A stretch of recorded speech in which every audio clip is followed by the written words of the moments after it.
નમસ્કાર. સુરતમાં ઘરફોડ ચોરીથી આતંક મચાવતી હિરણસિંગા ગેંગ આખરે પોલીસના જાળમાં.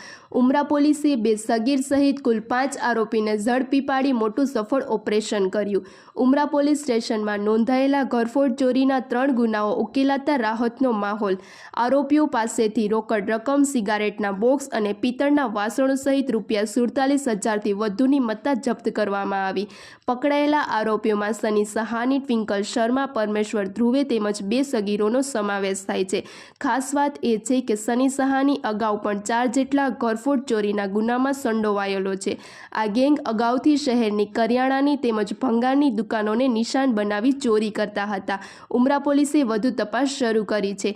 વધુ સમાચાર માટે જોડાયેલા રહો. RP Gujarat news, Rajkot.